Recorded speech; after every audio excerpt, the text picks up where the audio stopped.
έχουμε μαζί μας την κυρία Βίκη Βράκα, η οποία είναι υπεύθυνη marketing της κοινωνικής συνεταιριστικής επιχείρησης.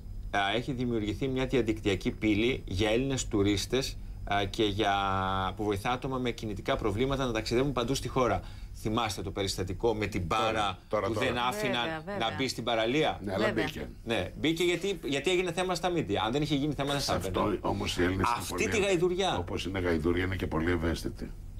Αρκεί πρέπει να τους εξηγήσεις όμως την ευαισθησία. Το μαγαζί του ανθρώπου που σκότωσε το σκυλί για μένα έχει μεγάλη σημασία. Το συζητήσαμε και με την κυρία Πιπηλή αυτό. Τα κοινωνικά ανακλαστικά ίσως είναι τα πιο αποτελεσματικά. Πάλι ο κοινωνικός τσαμπουκάς επέβαλε στο να μπει τελικά η μπάρα για τους ανθρώπους. Ναι, αλλά έπρεπε να υπάρξει ο τσαμπουκάς, έπρεπε να υπάρξει η δημοσιοποίηση του θέματος για να ευαισθητοποιηθούν και αυτοί που το είχαν ξεχάσει ότι πρέπει να είναι ευαίσθητοι. Αυτό είναι το πρόβλημα. Άρα λοιπόν να μας πει και η κυρία Βράκα πού μπαίνουμε, ποια είναι η διαδικτυακή πύλη και τι μπορεί να δει κανείς εκεί. Μπαίνουμε στο greeceforall.eu. Μπορεί να δει κάποιος που τον ενδιαφέρει βασικά, αλλά και να μην τον ενδιαφέρει τις προσβάσιμες υποδομές, τις τουριστικές, που μπορεί να έρθει ένας εισερχόμενος τουρίστας και να απολαύσει την Ελλάδα. Πρακτικά δηλαδή. Πρακτικά, ξενοδοχεία, μπαρ, εστιατόρια, μουσεία, παραλίες, ό,τι μπορεί να κάνει ένας εισερχόμενος τουρίστας ή και ένας Έλληνας τουρίστας. Εμείς τους στέλνουμε και τους Έλληνες τουρίστες. Απλώς στην Ελλάδα λίγο τους κρύβουμε τους ανθρώπους που έχουν ανάγκες προσβασιμότητας. Οπότε ξεκινήσαμε απ' έξω προς τα μέσα, για να ευαισθητοποιήσουμε τους εισερχόμενους, να δει ο επιχειρηματίας ότι έχει νόημα αυτό, γιατί πραγματικά έχει νόημα αυτό, και κοινωνικό και οικονομικό και επιχειρηματικό. Αν σκεφτεί κανείς ότι οι περισσότεροι κινούνται εκτός σεζόν, ότι είναι plus one γιατί έχουν πάντα ένα συνοδό, οπότε το budget είναι τουλάχιστον μια μισή φορά επιπλέον. Μεγάλη κίνηση έχει, ειδικά στη Γερμανία, είναι 2,5 εκατομμύρια άνθρωποι που κινούνται καλοκαίρι για να πάνε στις διακοπές τους. Εμείς, σαν Ελλάδα, από αυτή την πίτα δεν έχουμε κανένα κομμάτι σαν τουριστικό προϊόν. Γιατί δεν έχουμε τις δυνατότητες και όλα αυτά που χρειάζονται για να βοηθηθούν άνθρωποι που έχουν τα κινητικά προβλήματα. Δεν είναι μόνο αυτό, δεν τις προβάλλουμε. Δηλαδή, ακόμα και ξενοδοχεία και επιχειρήσεις που τις έχουν αυτές τις υποδομές, τις προβάλλουν. Πότε ξεκινήσατε? Έχουμε ξεκινήσει εδώ και με ένα χρόνο σχεδόν. Είμαστε 4 άνθρωποι που ανήκουμε σε ευάλωτες κοινωνικές ομάδες. Δημιουργηθήκαμε με πάρα πολύ αγάπη για αυτό που κάνουμε και με πάρα πολύ βοήθεια. Βλέπετε ανταπόκριση? Είναι πάρα πολύ νωρίς ακόμα, γιατί ξεκινήσαμε το site την πρώτη εβδομάδα του Ιουνίου. Από το εξωτερικό έχουμε μεγάλη επικοινωνία, δηλαδή ειδικά από κεντρική και βόρεια Ευρώπη. Έχουμε πολύ θετικό feedback και αλλάζουμε και πράγματα. Δηλαδή, επειδή μας ενδιαφέρει ο πελάτης και που θα μπει στην πύλη να διαβάσει δύο πράγματα, να είναι ευχαριστημένος και να καταλαβαίνει, έχουν δημιουργηθεί διάφορες παρατηρήσεις, οπότε εμείς τις αλλάζουμε και τις φτιάχνουμε και τις προσαρμόζουμε εκεί που χρειάζεται.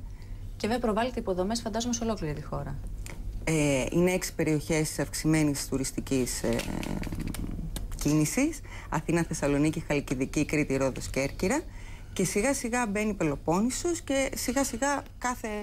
Διεθνές παράδειγμα υπάρχει, δηλαδή πήρατε την ιδέα? Εμείς πήραμε την ιδέα από διάφορες χώρες, απλώς η μορφή του greeceforall.eu είναι τελείως διαφορετική από οποιαδήποτε άλλη. Δηλαδή πήραμε κομμάτια από άλλα site. Σας έκανε να ασχοληθείτε με αυτό το κομμάτι, δηλαδή με τους ανθρώπους που έχουν τα κινητικά προβλήματα και που αυτή η δική σας προσπάθεια τους βοηθάει καταρχήν να είναι πιο καλά ενταγμένοι, αν το θέλετε, στην κοινωνία, ακόμη και στο επίπεδο των διακοπών. Η δικιά μας κοινωνική συνεταιριστική επιχείρηση είναι κοινωνική συνεταιριστική επιχείρηση ένταξης, που σημαίνει ότι εντάσσει στην κοινωνική ζωή και την αγορά εργασίας άτομα από ευάλωτες ομάδες.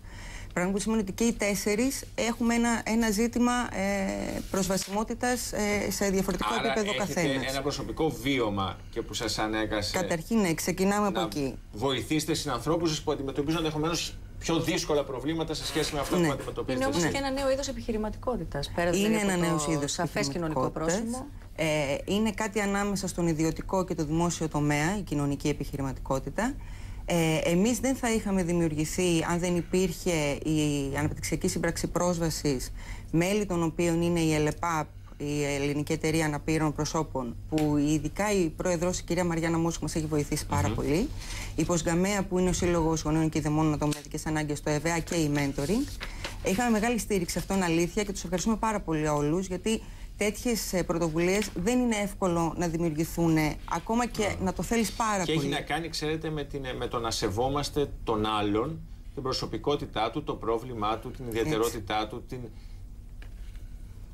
τη δύχη που έχει, αν το θέλετε έτσι. Μόνο... Αλλά κυρίως να σεβόμαστε τον άνθρωπο. Αυτό. Νομίζω ότι αυτό που μας λείπει είναι ο σεβασμός στον άνθρωπο. Εγώ νομίζω ότι είναι αδιανόητο να μπαίνουμε στη διαδικασία να το συζητάμε αυτό το 2014. Δηλαδή και οποτεδήποτε γενικώς, αλλά πολύ περισσότερο όσο περνούν τα χρόνια. Δεν μπορεί να γίνεται αυτή η συζήτηση. Αυτό που έχει, φίλοι μας, πολύ δίκιο είναι ότι ενώ ήταν υποχρεωμένες όλες οι ξενοδοχειακές μονάδες, τα δημόσια κτίρια, τα θέατρα. Εμείς εκεί που στο Ίδρυμα Κακογιάννη είναι το πρώτο πράγμα που βλέπει κανείς, γιατί τα τελευταία χρόνια και ο Κακογιάννης είχε θέμα με το καρότσι.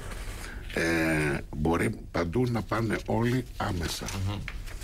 Και επειδή μιλάμε τώρα. Δεν έχει προβληθεί. Γι' αυτό είναι σήμερα εδώ, για να προβληθεί. Έχει πάρα πολύ δίκιο. Δεν έχει προβληθεί αυτό το πράγμα. Και ενώ βλέπετε στο εξωτερικό ψάχνονται οι άνθρωποι, γιατί έχουν ανάγκη αυτές τις 10-15 μέρες που θα δώσουν στον εαυτό τους, ας πούμε. Και αυτό που δεν κάνουμε ποτέ στην Ελλάδα, αυτοί ψάχνονται από τα Χριστούγεννα. Οι καημένοι. Δηλαδή, ξέρουν από τα Χριστούγεννα, έχουν προγραμματίσει. Εδώ, δυστυχώς. Τώρα, επειδή είπαμε για σεβασμό του ανθρώπου και της προσωπικότητάς του και των επιλογών του, σήμερα η Ιερά Σύνοδος θα αποφασίσει, όχι μάλλον δεν θα αποφασίσει, θα πει τις απόψεις της για το αντιρατσιστικό νομοσχέδιο που αναμένεται να έρθει εντός του Σεπτεμβρίου στη Βουλή.